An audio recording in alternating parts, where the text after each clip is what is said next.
In episode 7, Dorothy, first thing in the morning, calls her news director and says, "Hey, I've got this clip. I need you to look into it." It's the clip of Leanne from years ago. Most of the time when you're on the news, you have to fill out a form saying that you're allowing the news to use any video of you. Because of this, Dorothy thinks that there might be some information lying around the station regarding Leanne. But the news director tells her we have nothing. This is a pretty big blow to Dorothy. She's not the only one having a rough start to her day, so is Julian. He couldn't sleep in the middle of the night, so he got up, he snuck down to Sean's office, and he opened up this book with angels and demons and Lucifer, God. Everything's got his mind just swirling at the moment. Julian needs to confront Sean about this book. He does so, and they go in the basement to discuss it.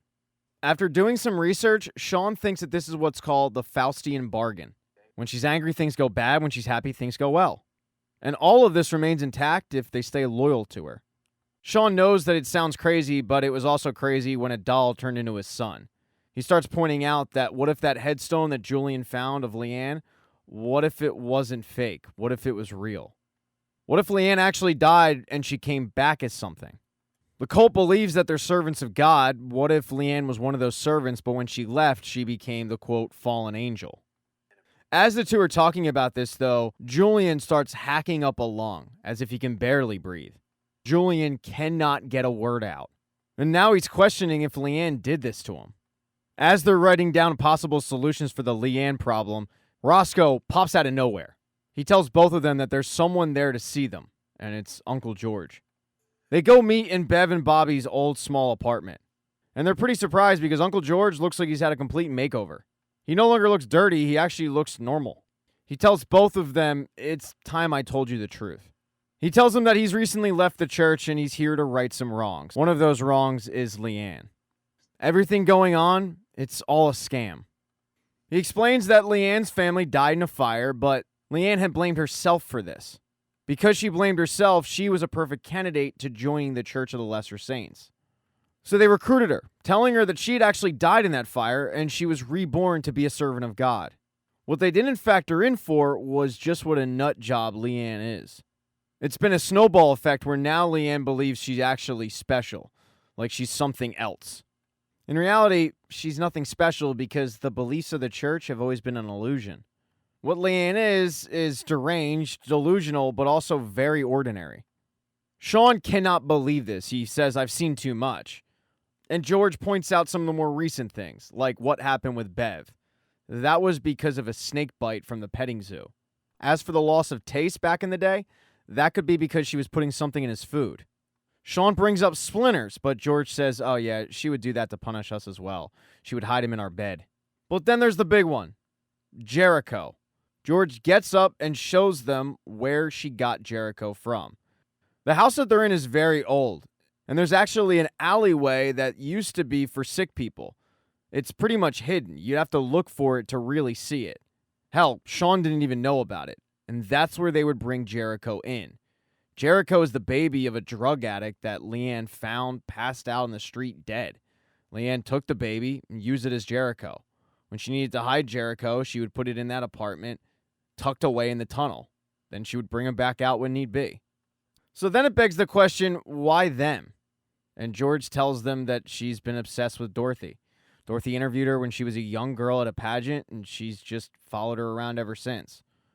George knew that it was an obsession, but he felt like it was a healthy one. So once a year, they would find Dorothy, find where she was broadcasting from, and just kind of watch. But the obsession became a bit too much. And when she saw what happened with the original Jericho and the job opening popped up, she took her shot. This allowed her to get the mother that she always wanted, Dorothy Turner. George apologized once again to him, but at the moment, Julian and Sean are both pretty shocked by this. He then tells them, though, ultimately why he came. He wants Leanne back. They don't really have much pushback to it, and they both go their separate ways. But when George gets in front of Roscoe, he's a little pissed off. He overheard their conversation. He was outside. And he says to George, "Wait, everything you told me was a lie?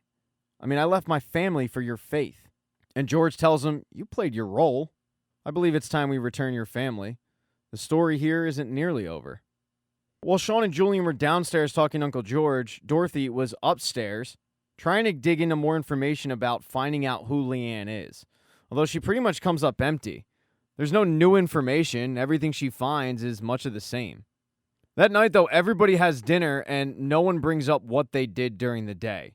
Dorothy doesn't say what she was doing. Julian and Sean don't say who they were conversing with.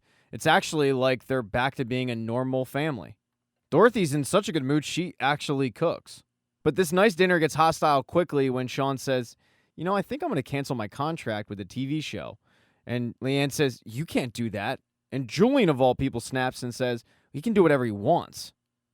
Leanne stands up, looks at all of them, and says, you should be very careful, and then leaves. But after what they found out, none of them are all that concerned, although they probably should be. They were lied to. Because as they're having dinner, George is whipping himself, apologizing for the lies that he told that day. He knows that by doing so, he's putting the Turner family in grave danger, but he also says, this is the last hope, and they need the strength to bring the fallen one back to the fold. Thank you so much for checking out this recap. Please consider subscribing to the channel and subscribing to my Patreon. Hit thumbs up if you liked it. Smash that thumbs down button if you thought it sucked. If you left a comment, I don't get back to you. I usually don't check the comments unless they're like a super comment. Also, if you don't see the next video up on the end screen, not to worry, it'll be up in a day or two.